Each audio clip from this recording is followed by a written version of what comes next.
নমস্কাৰ ছাৰবিদসকল, চৰকাৰী কৰ্মচাৰী আৰু পেঞ্চনাৰসকলৰ দৰমহা বেছিকৈ বৃদ্ধি সন্দৰ্ভত এক শেহতীয়া খবৰ এয়া চাব।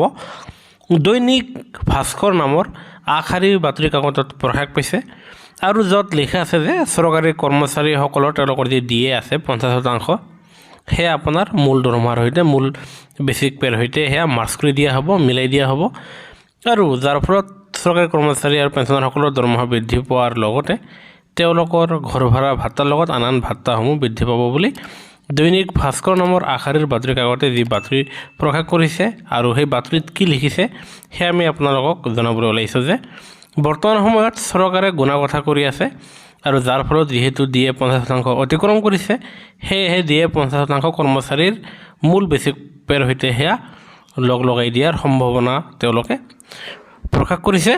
আৰু য'ত তেখেতসকলে জনাইছে যে ধৰা হ'ল চৰকাৰী কৰ্মচাৰী এজনে যদিহে বৰ্তমান সময়ত তেওঁ 50,000 টকা যদিহে তেওঁৰ মূল দৰমহা হয়, বেছিক পে হয়, তেনেস্থলত তেখেতসকলৰ 50% দিয়ে হ'লে তেওঁ 25,000 টকা দৰমহা বৰ্তমান দিয়ে হিচাপে পাই আছে। তাৰমানে 50,000 টকা বেছিক আৰু 50% দিয়ে, তাৰমানে 25, তেনেহ'লে কিমান হ'ল 75,000 টকা তেখেতে পাই আছে। তেনেস্থলত কি কৰা হ'ব, এই যি 25,000 টকা তেখেতে দিয়ে 50% নামত লাভ পাই আছে, সেই 50% দিয়ে মাৰ্চ কৰি দিয়া হ'ব।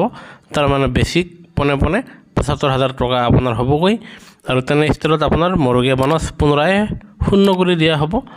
আৰু তেনে স্থলত যদিহে আকৌ নতুনকৈ দিয়ে বৃদ্ধি কৰা হয়, তেনেহ'লে আপোনালোকৰ এই 75,000ৰ ওপৰত আপোনালোকৰ দৰমহা বাঢ়িব। অন্যথা আপোনাৰ পুৰণা নিয়ম হিচাপে আপুনি 50,000ৰ ওপৰত দৰমহা বাঢ়িল হয়।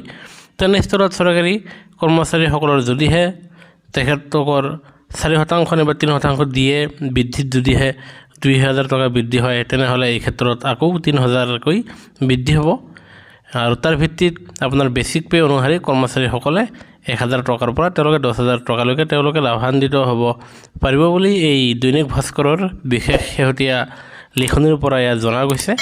আৰু ইয়াক কেন্দ্ৰই আলোচনা কৰি থকা বুলিহে তেওঁলোকে প্ৰকাশ কৰিছে আৰু ইয়াক কেতিয়া কাৰ্যকৰী কৰিব সেই সম্পৰ্কে তেওঁলোকে উল্লেখ কৰা নাই। আনহাতে লগতে ইয়াও লিখিছে যে মধ্যপ্ৰদেশ চৰকাৰৰ কৰ্মচাৰীসকলে 4% মৰগীয়া বনছ কমকৈ লাভ কৰি আছে। তেনেস্থলত তেওঁলোকৰ সেই 4% মৰগীয়া বনছ বৃদ্ধি কৰা হ'ব আৰু তাৰ ফলত তেওঁলোকৰ 50% হোৱাৰ পিছতহে সেয়া তেওঁলোকৰ বেছিক পেৰ সৈতে মাৰ্চ কৰাৰ পিছতহে তেওঁলোকে আকৌ নতুনকৈ যি আপোনাৰ দিয়ে গণনা কৰা হ'ব, সেই গণনা লাভালাভ পাবলৈ সক্ষম হ'ব।